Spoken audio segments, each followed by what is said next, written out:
Alright, okay. I'm gonna do this quick because I've done a couple tests of this now. It's been long. I haven't gotten much in. So I'm gonna say Sao Tome for the rest of this presentation. It's pronounced Sao Tome and Principe. So I'm gonna say Sao Tome. When I say Sao Tome, I mean Sao Tome and Principe.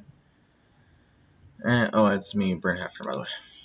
So I'm gonna go with size first. This is the U.S.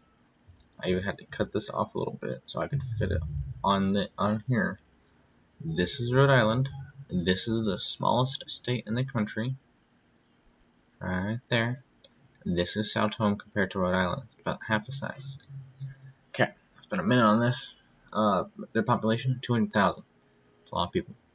About 98%, 98.5% of those people speak Portuguese, the rest speak English and or some African tongue. Quarter of their population is in Sao Tome. A twelfth of their capital, which is Sao Tome, by the way. Sao Tome is their capital. A twelfth of their capital lives in their next largest city. Their next largest city is the 12th of their capital at 8.2 thousand people. Or at 8.2 thousand people. It said Santa Amaro, by the way. Nevis is 7.4 thousand people. That's their third largest city. Their culture has a huge Portuguese influence. They get most of their food imported as well, sadly. I know, very sad.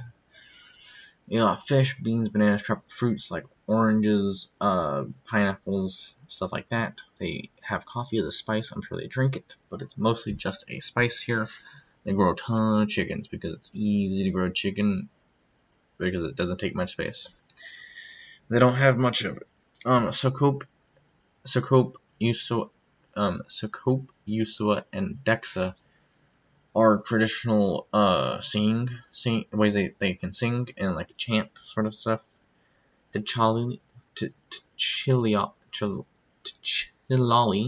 they used to tell stories, like Native Americans used chants for religious stuff and traditional stuff.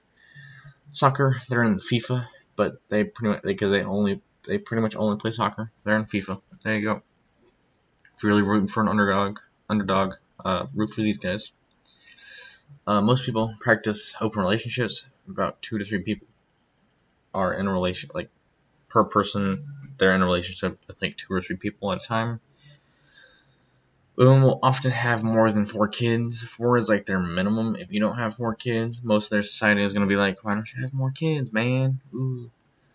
The more kids that a mother has, the more accomplished that mother is in life, is how their society sees it most of the time. People are very respectful, though, as in, like, they give each other common courtesy pretty much all the time. Being allowed in someone's house is seen as an honor. You don't expect to be offered housing, or not housing, to be welcomed in their house. So most people are Catholic. If you're not Catholic, you're some form of Christian, like Jewish sort of thing. If you're not that, then you're an atheist or agnostic, pretty much. These are holidays that we share. These dates are different dates than what we celebrate these holidays on. Obviously, for Independence Day and Armed Forces Day is different. These are their unique ones. Oh, come on, there we go. These are unique days to them. This is their government. They have high school education. That's what this is. No formal upper education, so no colleges and stuff.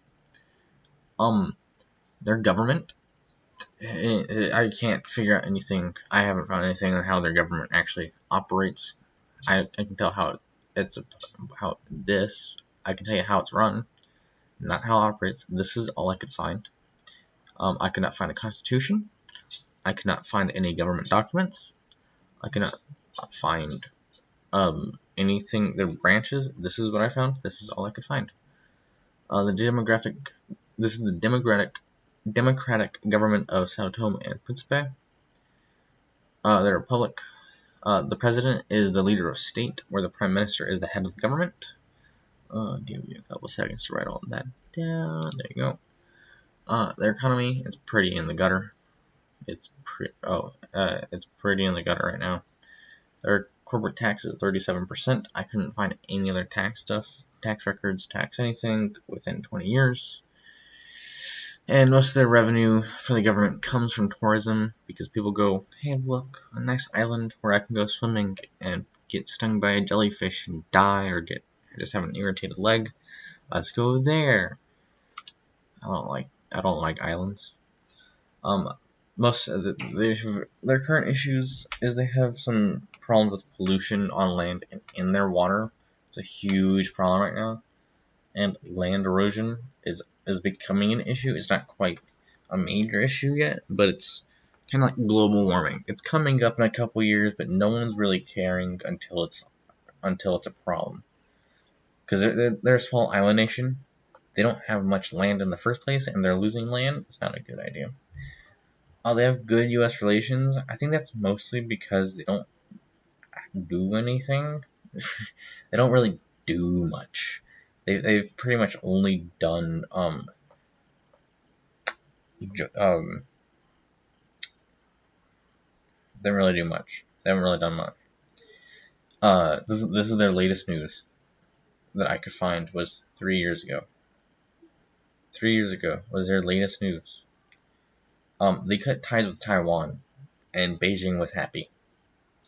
I cut that down really quick to really small levels because that's pretty much all that happened. Nothing else happened. That's my presentation. Have a good day.